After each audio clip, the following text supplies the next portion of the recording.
The Mannin Line with Andy Wint.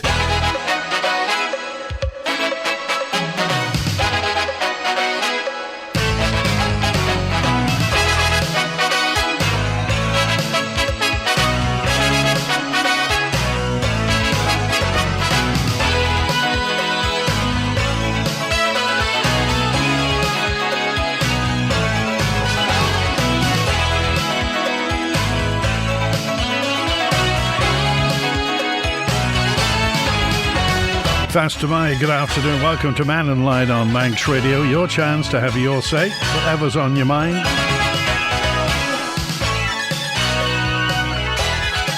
Yesterday we talked quite a bit about what's happening on the steam packet. And a note in from Lorraine who said, thanks for that yesterday. Thanks for telling us about the radio doctor talking about scabies. Well, all human life is here. It's just one of those things. The radio doctor is back on the podcast at manxradio.com. So the steam packet in the news, certainly in the news. Where's the steam packet company going to be spending its money this year? Details of the ferry operator, our publicly owned ferry operators, income, expenditure and fleet have been published as part of the business plan for 2024, but still it isn't FOI-able. You won't be able to send in a freedom of information request about things in the steam packet. So we'll see. Douglas Central MHK Chris Thomas has asked the company about the company and its operations, including the changes to the Sea Services Agreement and what speed the Ben McCree can actually travel at. If you've got any thoughts on this, then by all means do get in touch. It is our company, by the way. The Steam Packet Company it was purchased by our government a few years ago, and a jolly good job they did. So let's pay tribute where it is. They bought it from the Banco Espirito Santo, who'd bought it from the Macquarie Bank of Australia. The Isle of Man government agreed a deal, £124 million. We bought 100% of MIOM, the parent company of the Steam Packet Company. Tynwald approved it in May 2018. And let's face it, if they hadn't approved that, if the steam packet had still been owned by Banco Espirito Santo during COVID, can you imagine the size of the barrel that we would have been over? So, fair play. The government bought the steam packet and it served us very well through COVID. Kept the lines of communication and supply open. But what's going to happen now? Obviously, we have the situation of the terminal in Liverpool and the fact that that has just gone up and up and up and up and up and up and up and up and up in price. And now we have the situation that at the moment, has the Sea Services Agreement actually been signed? What the steam packet is going to pay to use the terminal in Liverpool. Steam packet affects everybody. I mean, absolutely everybody. Even if you don't travel on the steam packet much, or even once, twice a year, maybe not for years and years and years. Of course it does. Everything you buy on the Isle of Man, apart from services, anything physical that has been brought to the Isle of Man has contributed to the steam packet's bottom line, because everything has to be paid for. The freight has to be paid for. So everything we buy, and therein lies the story, really. The steam packet has been a cash cow. It's been a guaranteed lottery-winning ticket for whoever has owned it over the years, because it will make money. 364 days a year the steam packet will operate, and somebody's going to get paid. And somebody has to pay for it. So the steam packet now is earning money for us. Well, we'll find out more. And again, any thoughts on it, by all means, do get in touch. I'll wait to hear from you on text, email, call and WhatsApp. Will's first on today. Hi, Wilf. Hiya. It's just a bit... I had to ring in, and I had very little on my phone, so they kindly rung me back. I was going to ring the town hall, and then I found I had very little on my phone, so... I thought I'd ring to you first and then sort it out after that. Okay. What it is, a fellow rang me last night when the town hall was shut and all the rest of it. One of the swimmers from down on our beach. There's a dead sheep being washed up in our corner. And the thing is now is I've got to get hold of town hall, see has anybody phoned in, told them about it, or seeing as we're responsible for that corner, who ends up shifting the dead sheep? That's what needed to find out. And the thing is, if it's the town hall that's got to shift it, then where does it go? Is two men got to take a truck or whatever and go all the way down to, well, where they get rid of these dead animals? Can't take it to the tip. So the ratepayers have got to pay for that. And I thought of something last night, because I was telling you the other day about there's no wind takes everything away from there, because it's sheltered. But if the beach was put down to the level it should be, then the tide comes into the wall, and the tide may take the rubbish away. I hadn't thought of that. When did this thing wash up? Last night, yesterday. When there was, the swimmers were there, and they were kind of upset with this thing lying there. And is it? It's not still there, is it?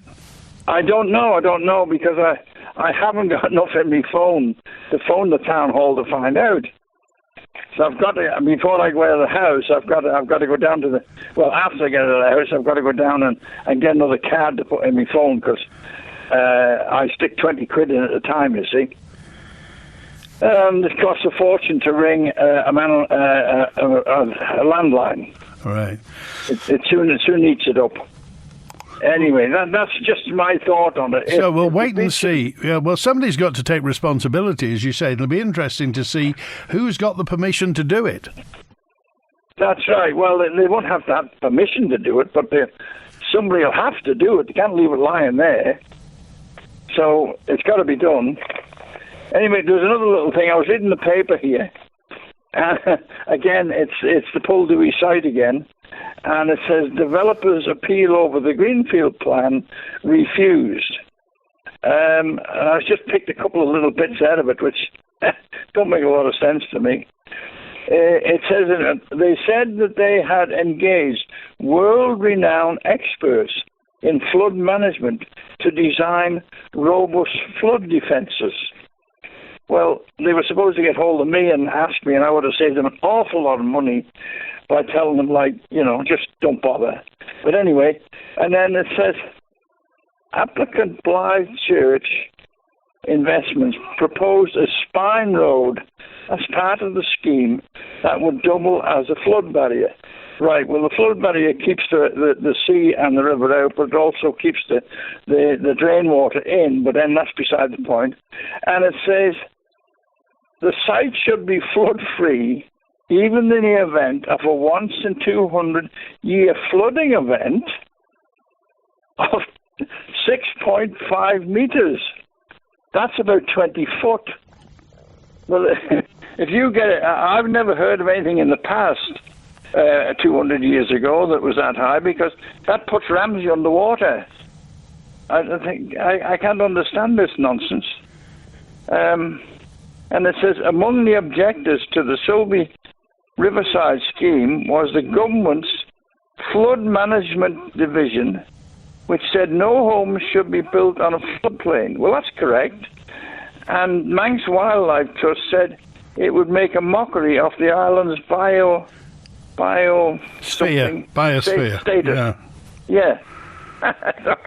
I mean, I don't know what they're playing at.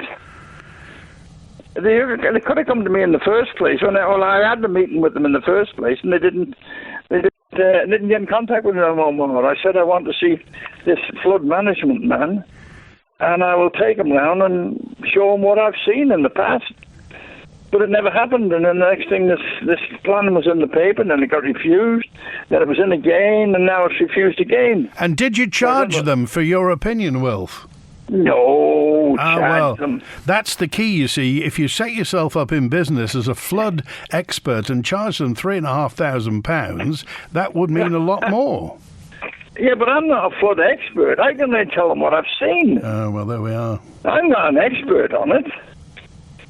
But, I mean, this must be, I don't know, it must be dozens of people of my age that've seen all this in the past the same as I have. You know, but it's only me that sort of mentioned it. because I was in the commissioners' meeting at the time of them asking about it. But anyway, there we go. Is that the end of it now? Well, I don't know. They might come back again. I don't know. But you see, they're calling this the Spine Road, which starts at the bend just before the sorting office in Ramsey, and then goes straight out into the wet, into the bog, if you like, and it's going to be a road up on a bank, a wide hedge, if you like, and a road on top of it, and that's to keep the flood water out. But there's a stream in there that drains all the time, so that keeps the stream in. So I can't fathom how that works. They're just going to turn the inside into a dub when they do that. Okay. Well, anyway, we wait to see what happens with it. Nobody's given the sheep a name, have they, at all, Wilf? I don't know. I don't think so. All right. Thanks for calling. Right. Cheers now. It's 18 minutes past 12. What's going to happen to that poor sheep that's been washed up on Ramsey South Beach as well? Who'd have been those swimmers who found that yesterday? We'll wait and see. And this may be, whoever's got jurisdiction may be taking responsibility for clearing up South Beach as well. It's not got litter on, it's just got lots of organic stuff. There's loads of twigs and branches, and there was a log there the other day when I looked as well. But anyway, thoughts on that. Thanks also to Henry, who just said, I'm learning so much about the steam packet. I didn't know it had wandered around so much. Oh, crikey, yes, it did. Well, Macquarie Bank were the people who bought it when the sea containers kind of disappeared. Macquarie Bank and Australian pension funds, really, that owned it. It was then transferred to a consortium of banks led by Banco Espirito Santo. I think, were they Portuguese or Spanish? Anyway, Iberian Peninsula, or anyway, Espirito Santo, the Holy Ghost, bought it. And so it was then that after that the Manx government took it on our behalf. And still we wait to find out what's happening. Perhaps you can look at the scope of FOI, and if it's covered, make a request to Treasury for the material they hold about the steam packet company, says G. Well, we'll try and find out, but you just get the opinion, and this is the opinion. Whether or not it's justified is another matter. You may have an opinion on that. Like with the Manx Development Corporation, they're not FOI-able, freedom of information, transparent, if you like. Members of the public, you, me, anyone else can't ask about what's happening with the Manx Development Corporation or the steam packet company because, just because somebody's decided that's the way that it's going to be. Now, the inference that you draw from it may be different to the inference that somebody else draws from it. Maybe you think that's perfectly acceptable. Maybe you don't. Gary says the prospect of Ramsey being under 20 feet of water sometimes isn't a bad thing as far as I'm concerned. Gary, that's very unkind, and I'm sure you don't mean it. Department of Infrastructure's Animal Waste section has a service delivery agreement with DEFRA, part of which is to collect fallen stock within 24 hours of notification from DEFRA. So to notify DEFRA of fallen stock, and you'd assume that a dead sheep on South Beach in Ramsey conforms to that, 687-595. So fallen stock, notify the Animal Waste section of DEFRA, 687-595, and they'll take it away. Gather all the wood on the beach up and give the dead beast a Viking funeral, says Liz D. Maybe they could have a rival to the non-existent fire festival in Peel on South Beach. Thanks also to, there'll be an ear tag number on the sheep's ear ring, and the Board of Agriculture will tell you whose sheep it is if you check the ear tag number. Thank you for that. 561 Animal Waste Disposal Plant will come and collect the dead sheep as they pick up dead seals that get washed up too, says 170. And anybody, here we are, everyone's telling me now the Animal Waste Processing Plant will come and take it away, so just get hold of them that way. Thank you, Jim Q, as well, 917. Yes, the DOI's got a team that removes dead animals And again, everyone, Andy says, yes, has it got an ear tag as well? But let's get back to the steam packet. The steam packet and how it's spending its money this year. Remember, we own it. It only has, it has different assets. Depreciating assets, marine assets, i.e. the vessels. It has human resources assets, the staff, the management, directors and what have you. And the other assets that it has is the user agreement of the 2 link spans in Douglas Harbour. Because without the 2 link spans, there's no point in the company. They have permission to hook onto those link spans and deliver both ways, outward and inward. That's what the steam packet's got.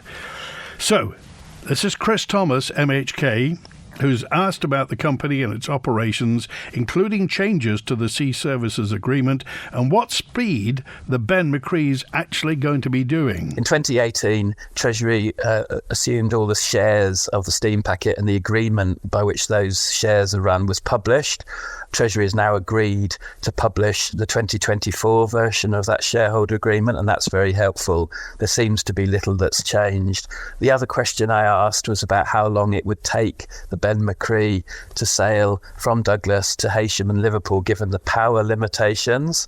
And the answer I got back is that it would be roughly the normal time. It seems that the power limitation is less than it was once thought to be, because there were some calculation errors. Crucial thing here, though, is that the Ben McCree hasn't actually sailed this winter. I can't remember it sailing since November with freight and passengers on board, and there seems to be an assumption that the Ben McCree is going to be sold to be replaced by the Arrow, and it's always dangerous making an assumption, and that's why I've been working on bringing all of these issues of the Manxman and the Ben and the Arrow and the Sea Services Agreement out into the open, because the steam packet needs to take Tynwald and House of Keys along with it, and most importantly it needs to make sure it's doing the right thing by the public of the Isle of Man, because it's public money that the steam packet's using for its new vessels and its overall provision of sea services.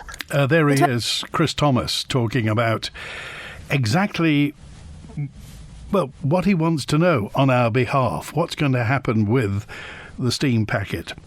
A note in from John in Port Erin on that subject. Manxman's sailings to and from Heysham are retimed today and tomorrow due to tidal conditions. Well, that's strange, because a quick look at the tide tables, such as tidetimes.org.uk, show that these tides are nowhere near the maximum low and high values. They're not spring tides.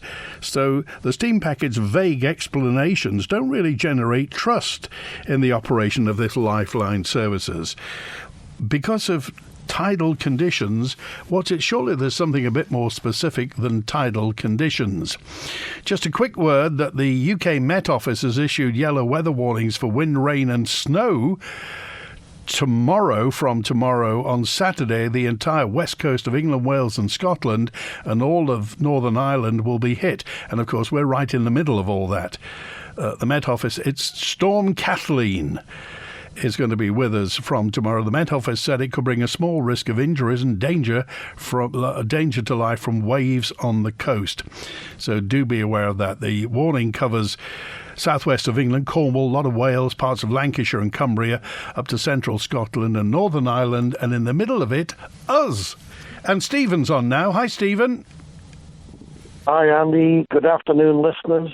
And I would like to just speak about the steam company, if I may. By all means.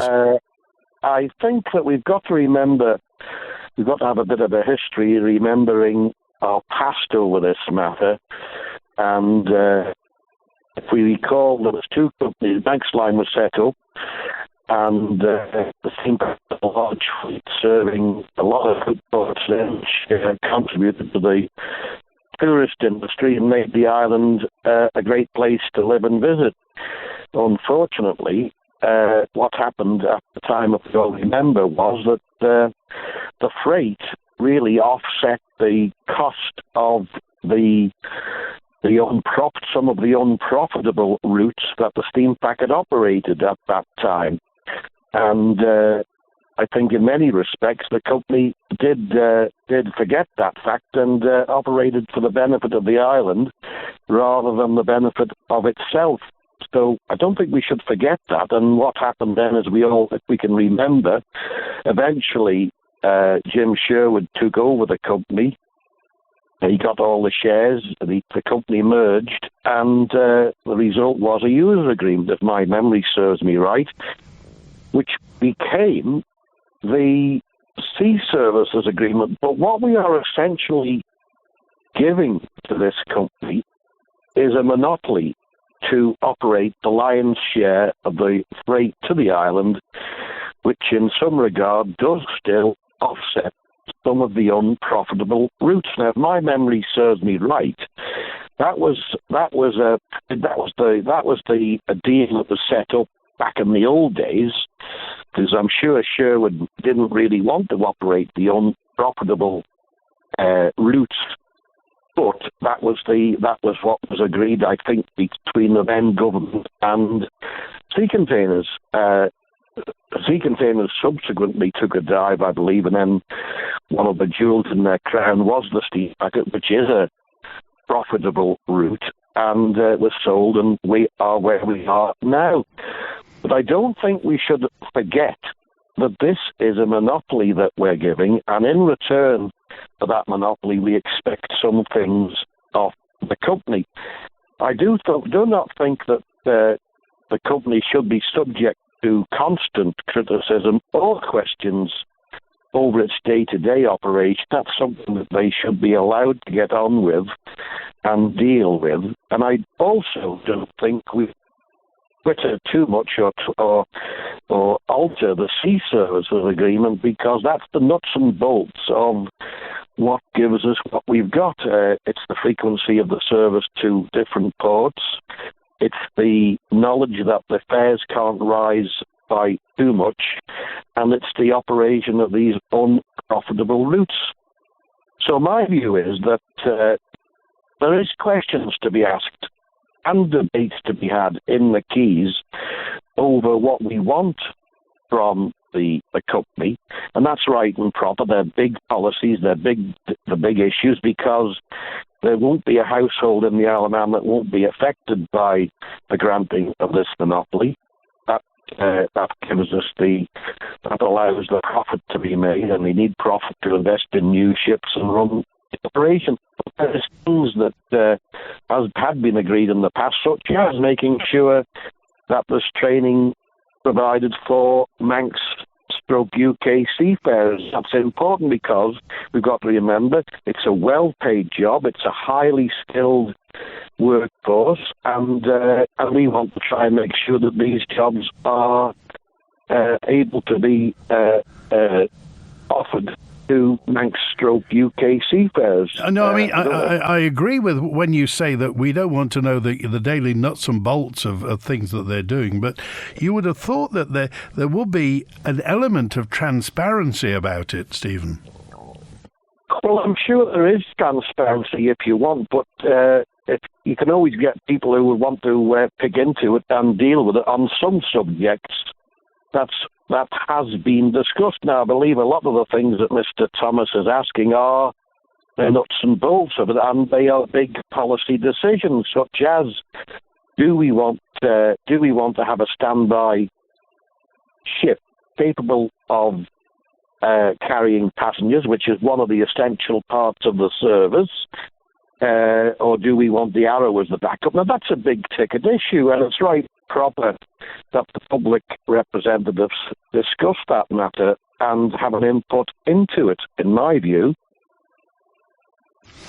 And there's other big issues. The Visit Isle of Man wants to increase the tourist numbers. Now, what we've got with the Maxim is a tramway service back and forward to Asia.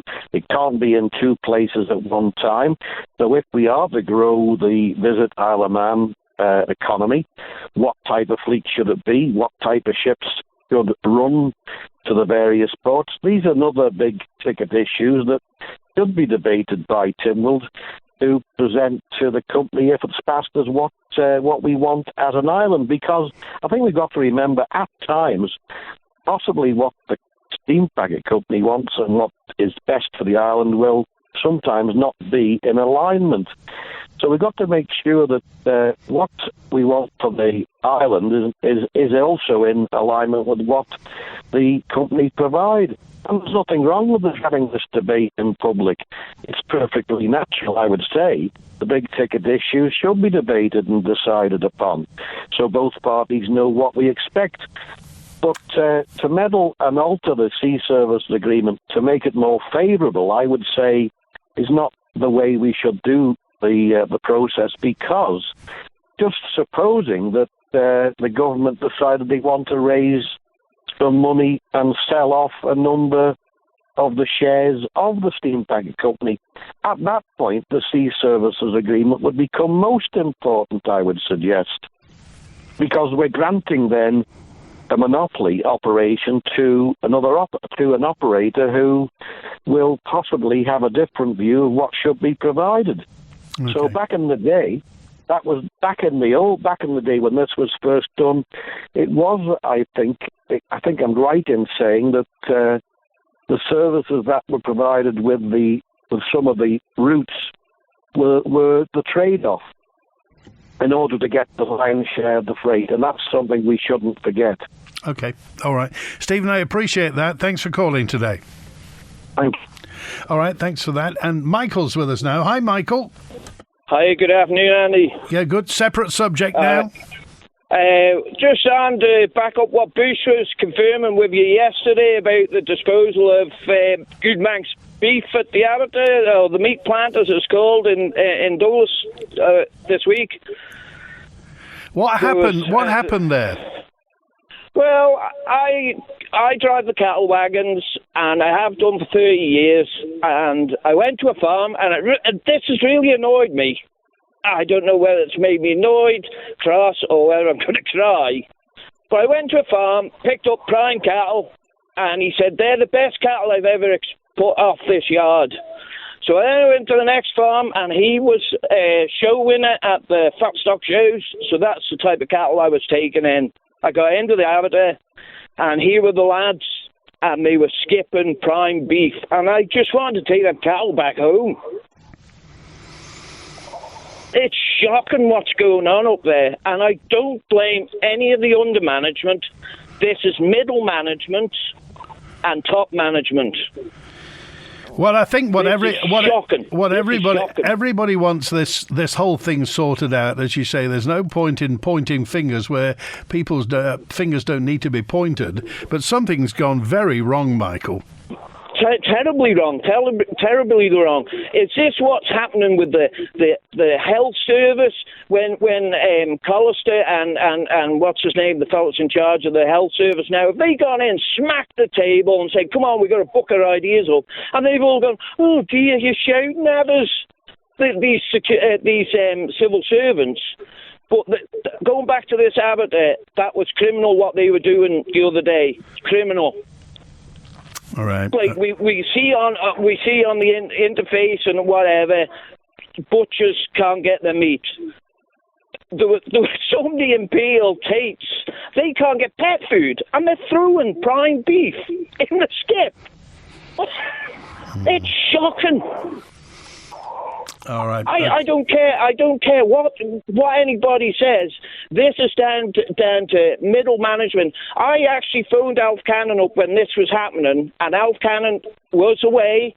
He phoned me back within 20 minutes. He said, Michael, he said, I didn't disbelieve you, but he said, I couldn't believe it. He said, but what you're telling me is right.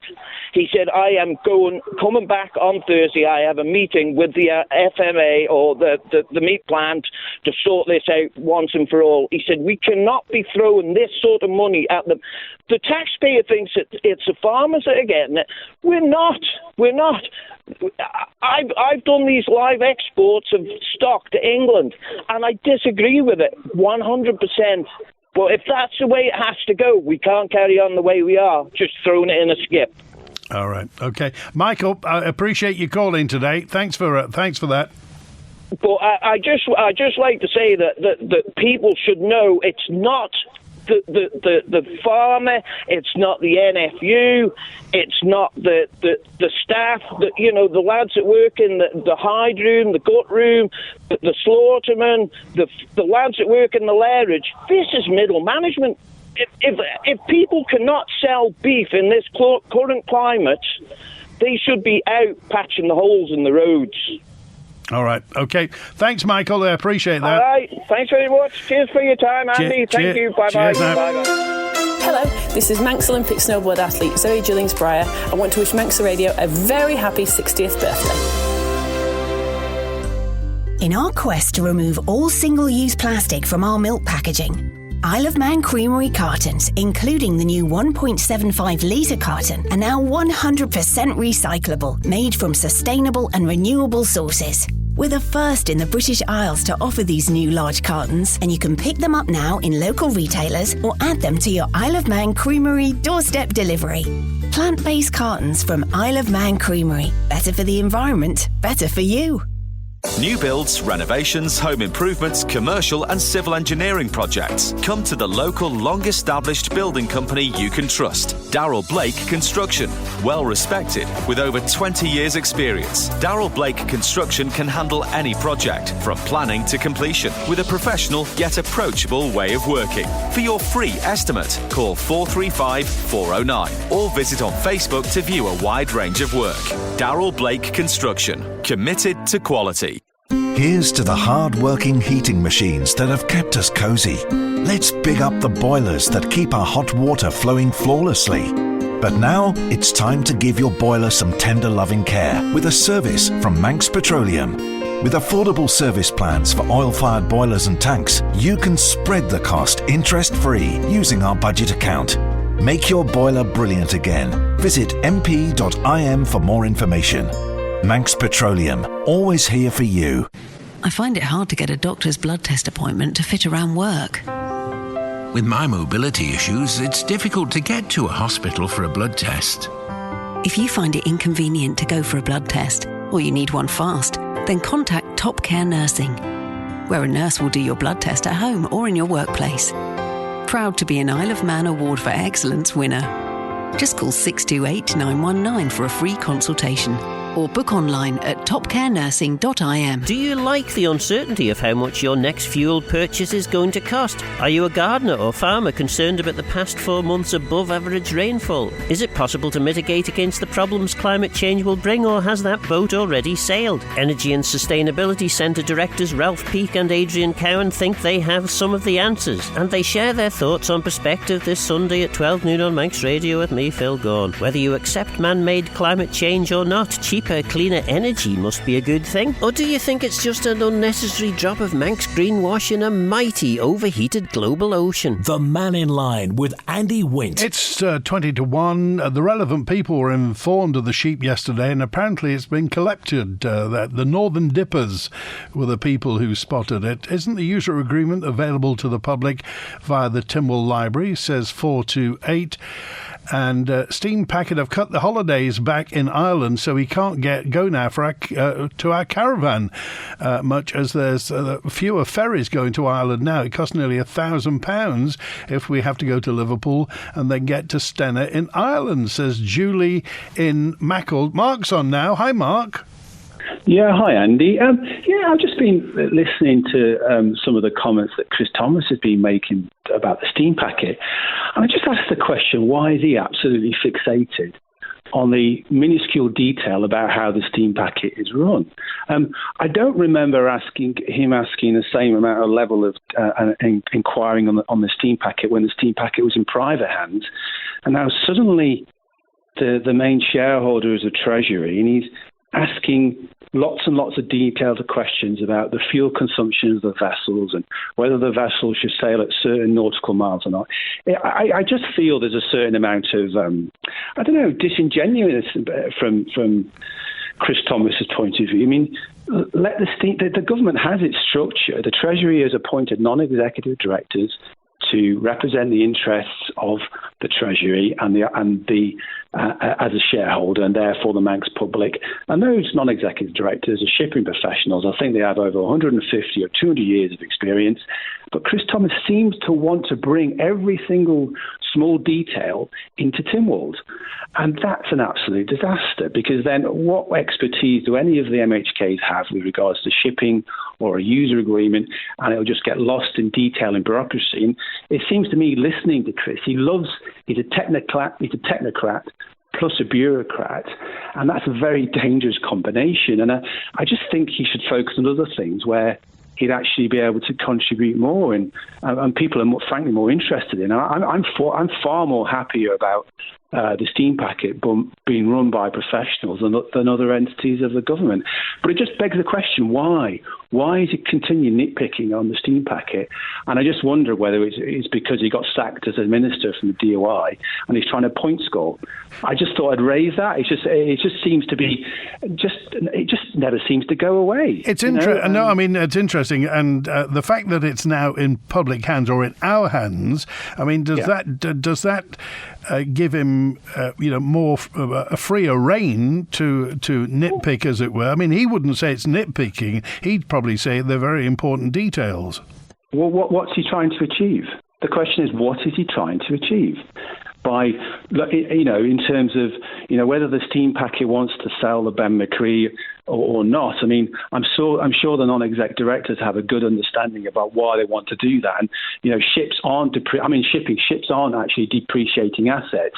They can actually fluctuate, and they can actually dramatically increase in value. And if say, for example, the steam packet see an opportunity to make more on the Ben, to actually sell the Ben to reinvest into the future of future purchase of a new vessel in 2030, let them crack on. Otherwise, it'll just get caught in this bureaucratic nightmare. I don't think any of your listeners are a big fan of the Isle of Man government's bureaucracy. And Chris Thomas has this insane appetite to bring everything into Tynwald. I think probably when he's a minister, he'd be less interested in bringing it to Tynwald. Now he's not a minister and he's a backbencher. He wants to bring everything back into Tynwald. And I think he's just, I don't know. It's not coming across well from my personal point of view. Mark, are you confident in the management of the steam packet and what's going to happen? Absolutely. I mean, I've been in shipping 25 years, and the board that they have on board now are very credible. I think they have over 150, 200 years of experience.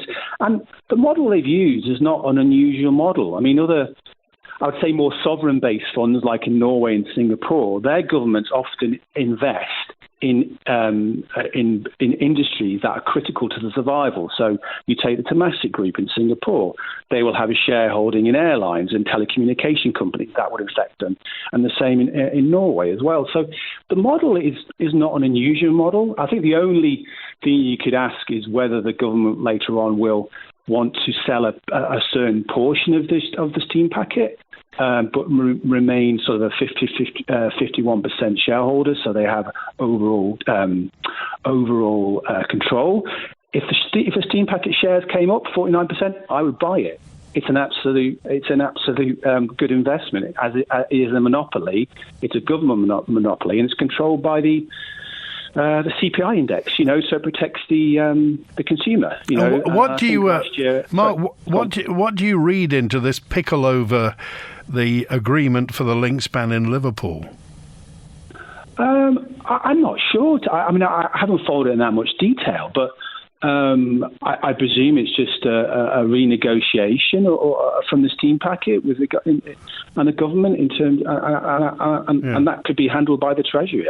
I don't know, Andy. I don't know that level of detail. Well, I mean, obviously the DOI has got responsibility for this, and I think the absolute pig's breakfast that's been made of the Liverpool landing stage and the cost increases and what have you, the steam packet may have been conflated into that, and of course that's nothing to do with them.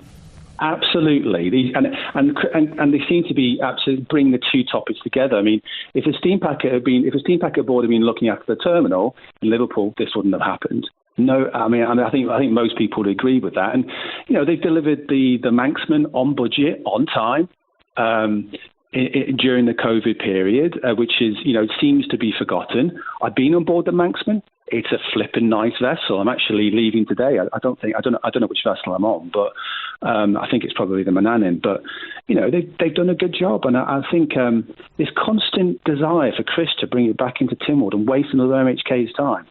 I just think he should focus on other things, Andy. You know. All right, I appreciate that, Mark.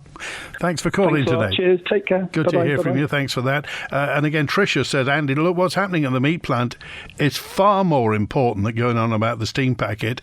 We need some answers about what's going on at the meat plant as well. Regarding the meat plant, says Nick, regards to meat plant skipping some prime beef, suppose the owners or the upper management have been paid off by Bill Gates. I don't think Bill Gates will be looking at the Isle of Man meat plant that close. But anyway, Nick says that farms have been bought and chicken farms have been destroyed. Is that Bill and Melinda personally that have done that? I mean, that's a kind of train of thought that's going round at the moment. The new ferry terminal in Liverpool, why isn't it open yet for Mannin passengers? When's it going to be open? Says Andy, well, this is down to them negotiating the agreement to use it. The steam packet will be using that. Interesting point is it's going to be for Mannin, it's going to be for the fast craft. And, of course, Liverpool at the moment are in the middle of building a £25 million cruise terminal where we used to be, or where we would have been. So that's at the bottom of all this. Liverpool wants to get in high-spending cruise passengers, so we've been shifted down the road by about half a mile or so, which will be further to walk, a lot further to walk than we are at the moment. But anyway, that aside, nobody's used it yet.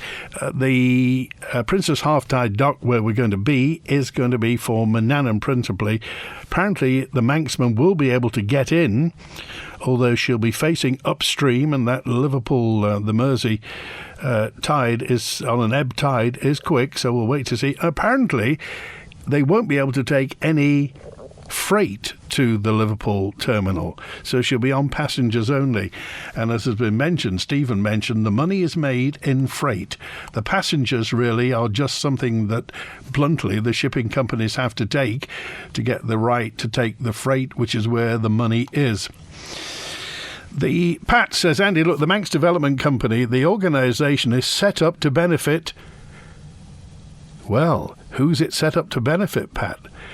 With having no tender process, have they had a tender process? Anything that they do isn't going to be value for money for the government. It needs to be investigating to be on the safe side, says Pat. So, well, did they have tender processes, Pat, for what they're doing? The MHKs shouldn't have a say in the steam packet, as most of them couldn't run a hot bath. Never mind a bit. That's Martin's word, by the way. Never mind a business. Leave the steam packet to those that know what they're doing, says Martin on 018. Is it Storm Olivia or is it Storm Kathleen? Well, who'll know, really? This is where you need A.D. Cowan. Leave the steam packet, the running of the steam packet to the current team, says John. They're producing a profit for the people of the Isle of Man. They are experienced. But tell me, what is their plan? What is their plan for the year? Well, the woman who's been looking at it is from Manx Radio News. She is Tessa Hawley. The 2024 budget forecasts a 6.7% fall in earnings for the company as cost increases of 10.1% exceed revenue growth of 5.1%. This is despite revenues increasing broadly in line with the 5.4% fare increase permitted by the Sea Services Agreement. It follows a year in which the board agreed to hold increases to 5%. The business plan reveals a cost increase of £4.7 million, which the company says is a reflection of the continuing high inflationary environment, particularly in the first half of the year. The increase also reflects the additional cost of holding the Ben Macree as a backup vessel, as well as the cost of holding the Arrow under ownership, whilst the company attempts to reach agreement with the Department of Infrastructure to replace the Ben with the Arrow. The board says it believes that the retention of the Ben in semi-permanent layup will reduce her reliability and incur substantial substantial future maintenance costs. Other noticeable cost increases include £1 million on fuel and additional costs attributable to the new Liverpool terminal. Capital improvements include a provision of £790,000 for further upgrades to the Mannan's passenger accommodation. That's in an attempt to align the passenger experience with Manxmen as far as possible. There will also be £370,000 spent on IT. That's for work on an e-booking system alongside work on a mobile app. Well, that's where the money's going in the future, and we'll see. It is now a publicly owned company. Treasury is the main shareholder. It is owned for the people of the Isle of Man. So where do we go from here? Well, Steam Packet are more than welcome to come on Mannin Line. Love to chat to the people from the Steam Packet, and they're more than welcome at any time just to come and chat and tell us what the bright new future is for the Steam Packet, and tell us really what they think we need to know. Does the Manx government own the land where the new sea terminal is in Liverpool, or are they leasing it off a landowner? I'm concerned that a long-term lease could become very expensive in the future, says Charles. Well, the whole thing is owned by Peel, isn't it? The Peel Properties people, they bought the old Mersey Docks and Harbour Board. So Peel is the company that own that. They also own Heysham as well. They also own up and down the Mersey, both sides. Wirral Waters, I think, is one of their big things. So that's it. We've got the lease on that. I just want to bring something to your attention, by the way. If you're interested in the future of education on the Isle of Man, and it is, the fact that your view is being sought on aspects of the education system, including catchment areas, additional educational needs, and the use of mobile phones in school. Now, much has been made about the use of mobile phones, and remember, this is not just about making phone calls, it's about taking photos and sending them. The results of the Education Amendment Bill consultation is going to modernise areas of existing education law and policy. It's hoped that amendments to the Education Act 2001 will help meet the needs for the delivery of education provision in the future. Now, the consultation's available at the Consultation Hub at gov.im, and responses can also be submitted via email or on paper copies as well. The email address is DESC, Department of Education, Sport and Culture, DESC Policy Hub at gov.im, or you can get a paper copy if you're around St John's. The DESC Policy Hub is at Tai Slawalian on Foxdale Road in St John's.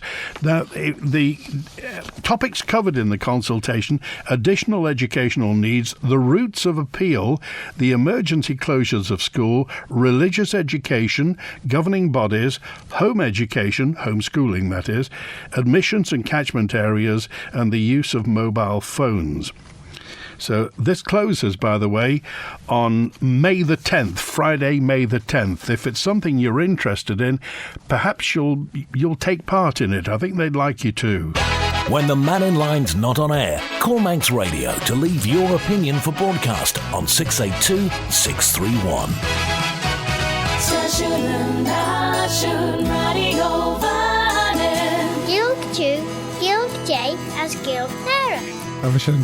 A Gilg, the Manx Gaelic, Ginian Amera, the mother tongue of Elian Vannin, the Isle of Man. You can catch up with more of Manx Radio's Manx language programmes in the weekly podcast Abershen Rish. Say that again. Shene, that's the one.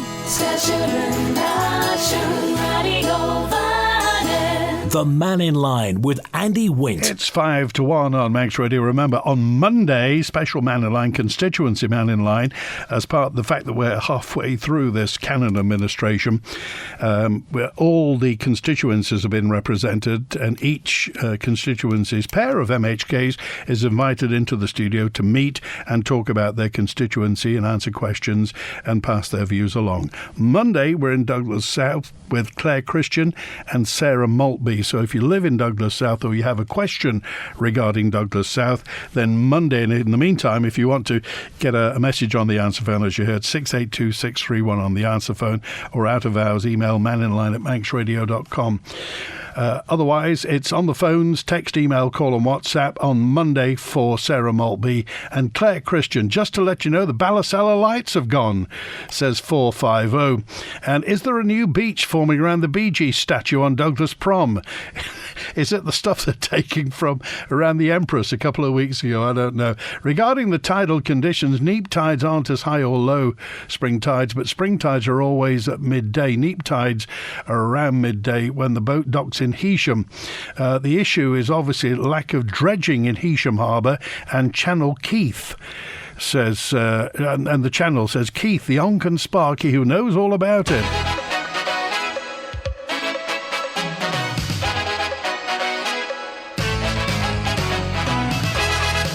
I was on the Manxman a couple of weeks ago. She was doing 17 knots in flat, calm water.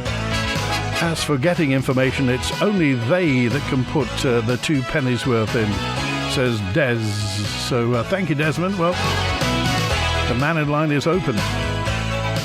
If the Steam Packet wants to chat on Mannin Line, they are more than welcome to come and have a chat.